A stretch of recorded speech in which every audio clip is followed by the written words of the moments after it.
Hi, I'm Cesar. I'm a director at the Immigrant Education Society. I'm from Edmonton originally, but my parents are from the Philippines. So today we're going to cook that hood ornament of Filipino dishes, adobo. The adobo style of cooking can usually be used to cook different types of meats. Today we're going to use pork belly because pork belly is just tastier and fattier, and it's totally fire.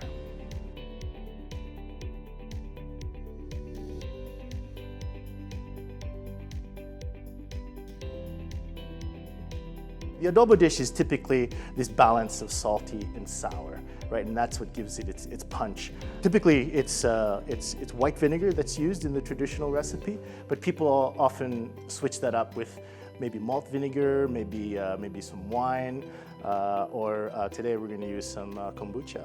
So the first step is to cut the meat and get it ready for marinating. So I'm just going to take that over here so you see it's like a nicer combination of meat and fat for flavor. We'll just cut that up. Okay, so we have the bite-sized chunks of pork ready, and we're going to stick that all into this bowl. Mix the ingredients in, pour the ingredients in over it. So here's the soy sauce. Then the garlic, you mix garlic in there. The sugar, and again, sugar is optional. Yeah, we'll put some of the salt in, doesn't matter. And then the kombucha, the magic ingredient for today. And then you take these little bits of rosemary and then just kind of crush it into the mixture here to bring out the flavor. And then to mix it, just get in there with your hands and marinate up. Make sure that all the meat is nice and soaked. Once you've got all the meat in the marinade, then we're gonna keep it like this for about an hour, at least an hour. As with many marinades, the longer you keep it, the more flavorful it is. But at least an hour is good. So I'm just gonna press that down. So once it's been sitting for about an hour, then we can go ahead and put it in the pot.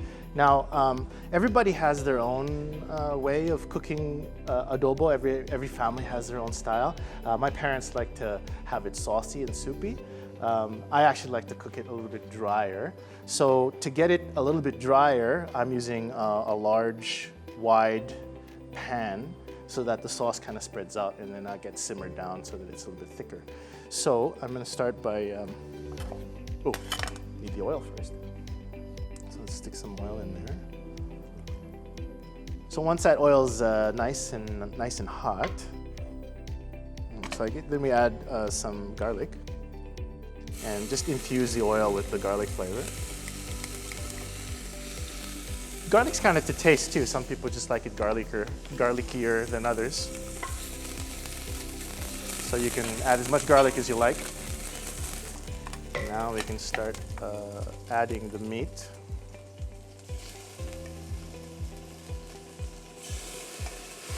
I can smell that sour and salty aroma. Pour the marinade in there, and then we let that simmer for a few minutes. Turn down the heat. So again, you make the marinade to taste, and sometimes the flavor could be a little too strong for you, so you can add a little bit of water. So this is a half cup of water. So now that everything is in the pot, we're gonna let that simmer for about 40 minutes to an hour, checking periodically, and cover it up, and that's on medium heat. All right, so after you've let it simmer for a little bit, I like to have it thick, so as you can see, you've got like all that wonderful sauce that's thick and kind of syrupy. So that should be all right. So I'm going to turn the heat off. So as you can see with the thicker sauce, it just sticks to the meat more, and it just kind of just wraps it and envelops it a little bit better. So that's why I like it. And again, it's just so easy to make and accessible that it's just an everyday dish. If you're actually not into meat, you can actually make it with seared tofu as well. So instead of using pork or chicken or seafood or something like that. So I'm going to just garnish it now, and so I'll just sprinkle some more rosemary from this rosemary sprig. So adds a little bit of color if you have guests. That is kombucha-based pork adobo.